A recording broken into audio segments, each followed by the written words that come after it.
You've developed patterns of thought. It's natural because you live in a world that attracts your attention.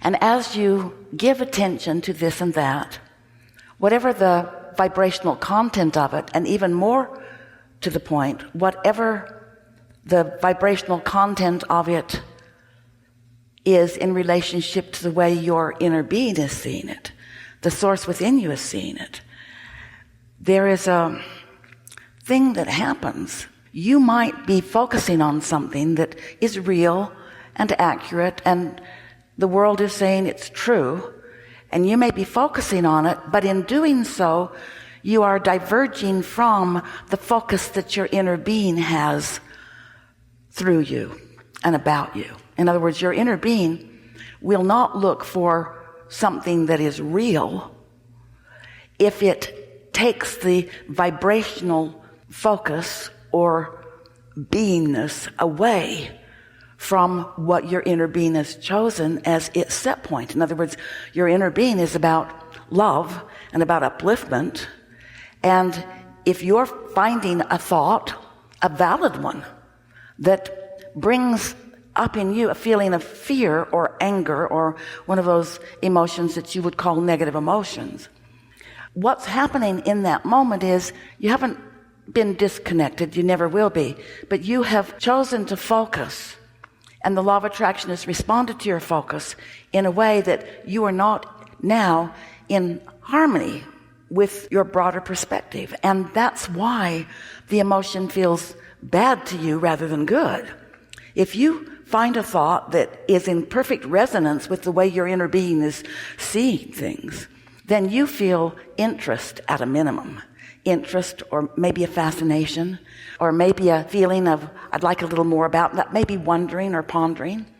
And if it's really something that is important to you, and this is the thing we want you to hear, we're not talking about your inner being being all decided about stuff and needing you to decide the same thing that your inner being has decided in order for you to get to feel the thrill of being happy like your inner being is happy. It's not like that. Your inner being is focused upon what you have been asking for. You've been shooting off these combustible rockets of desire your entire life. And even before you came into this body, you had strong intentions of who you are.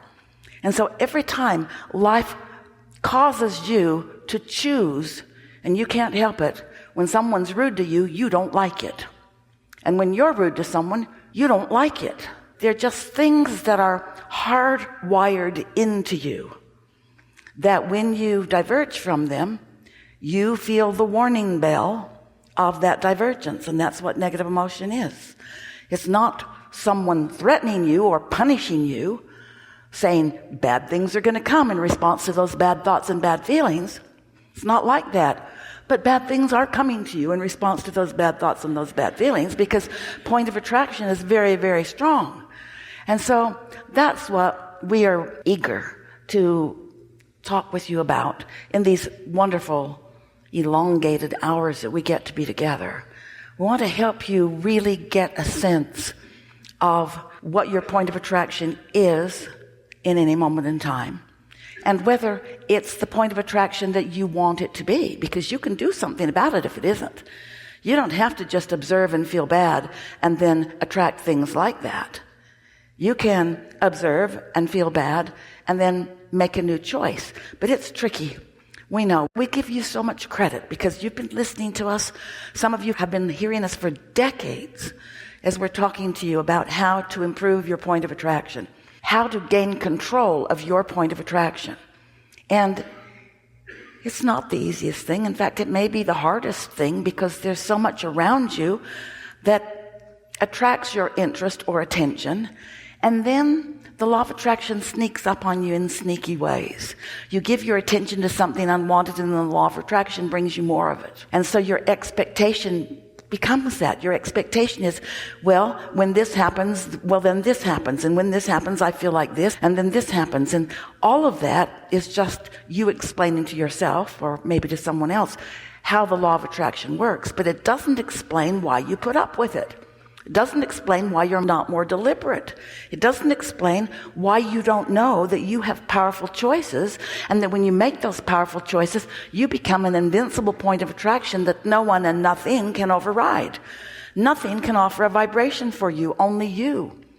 But it's really easy to fall into a sort of sloppy human thinking trap of being an observer rather than an intender. Sometimes you say, well, it's just the way it is. And we say, yes, but it doesn't have to be the way that it is. The way that it is interesting, we know. The way that it is provocative. It is something that you can see. It is something that you can often relate to. But if you ask the question, is this something that I want to perpetuate in the world? And even more, is this something that I want to assign my point of attraction to so that I get this kind of thing up close and personal? And when you start being deliberate about your point of attraction, people around you are going to start asking you, what goes with you? You don't seem to be doing your fair share of suffering. You don't seem to be depriving yourself. Well, they don't put it that way because that's not the way most people.